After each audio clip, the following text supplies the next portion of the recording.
बरसों से हम इंसानों को इलेक्ट्रिसिटी और मैग्नेटिज्म के बारे में पता था, लेकिन हमें यह नहीं पता था कि वो दोनों इंटर रिलेटेड है।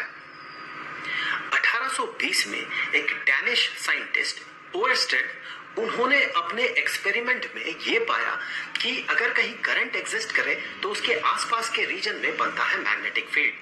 फॉर एग्जाम्पल, अगर ये वायर जो है, ये अगर करंट कैरिंग वायर है, आप पूछेंगे कैसे, इसे चलिए जोड़ देते हैं। ऐसे हमने जोड़ दिया एक बैटरी के साथ, कुछ ऐसे, ये बैटरी का पॉजिटिव टर्मिनल, ये इसका नेगेटिव टर्मिनल, तो ऑब्वियसली करंट इस डायरेक्शन में फ्लो करेगा, इस वायर से ऐसे इस डायरेक्शन में फ्लो करेगा। तो फिलहाल के लिए मैं ये मिटा देता हूं। फॉर क्लैरिटी हम थोड़ा सा ही पार्ट, इस वायर का एक छोटा सा पार्ट, इतना सा हिस्सा ड्रॉ कर रहे हैं।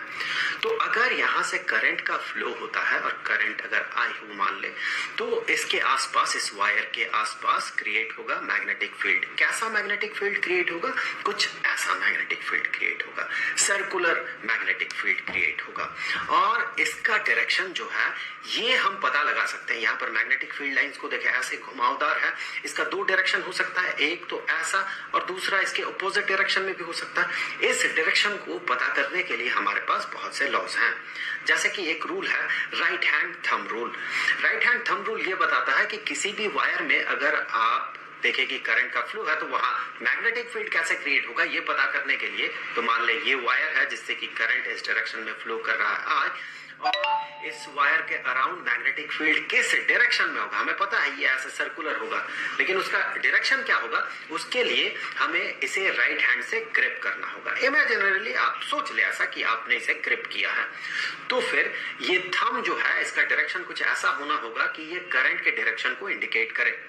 तो अगर थंब आपका इस तरह से करंट के डायरेक्शन को इंडिकेट करेगा तो बाकी मुड़ी हुई चार उंगलियां जो है ये इंडिकेट करेगा मैग्नेटिक फील्ड के डायरेक्शन को। मैग्नेटिक फील्ड लाइंस जो बनेंगे उसके डायरेक्शन को, कुछ ऐसे मैग्नेटिक फील्ड लाइंस बनेंगे। तो ये है राइट हैंड थंब रूल, जिससे कि हम मैग्नेटिक फील्ड लाइंस के डायरेक्शन को पता कर सकते हैं। तो इस केस में मैग्नेटिक फील्ड लाइंस का डायरेक्शन कुछ इस डायरेक्शन में होगा, ऐसे होंगे मैग्नेटिक फील्ड लाइंस। तो यहां से हम ये तो पता कर सकते हैं कि मैग्नेटिक फील्ड अगर किसी रीजन में है, किसी पॉइंट की अगर बात करें, फॉर एग्जांपल अगर हम देख रहे हैं कि इस पॉइंट में मैग्नेटिक फील्ड किस डायरेक्शन में होगा यहां पर, तो हम ये पाएंगे इस पॉइंट में मैग्नेटिक फील्ड जो होगा वो कुछ इस डायरेक्शन में होगा, ऐसे डायरेक्शन में होगा।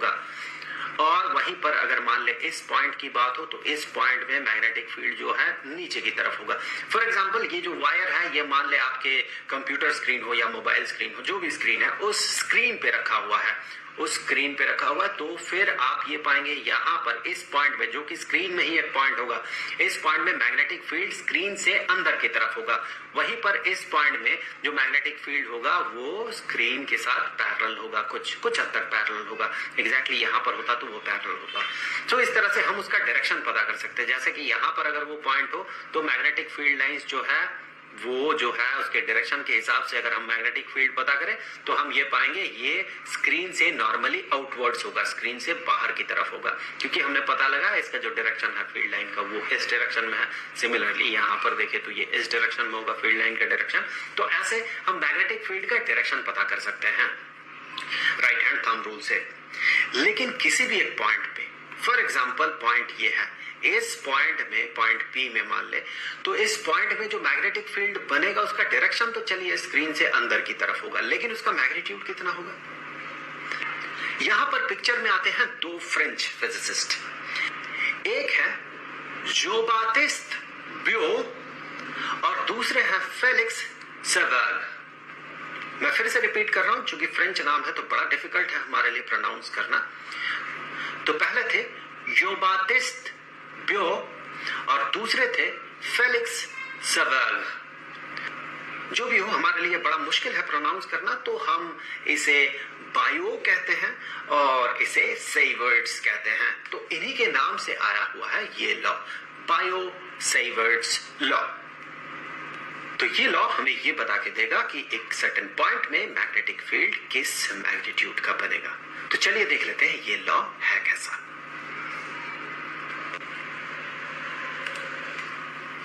तो इस लॉ को समझने के लिए हमें चाहिए होगा एक करंट कैरिंग कंडक्टर। तो चलिए, एक करंट कैरिंग कंडक्टर कुछ ऐसा।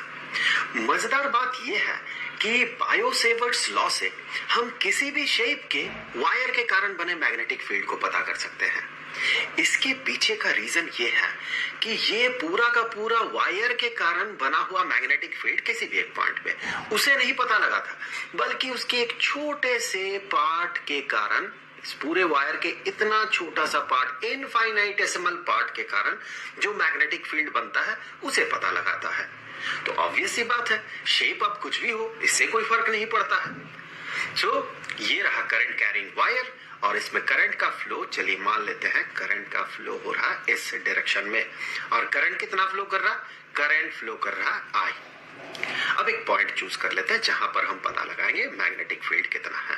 तो वो पॉइंट जो है, चलिए वो पॉइंट यहां पर है और ये पॉइंट, इसे नाम दे देते हैं, ये है पॉइंट P। यहां पर बने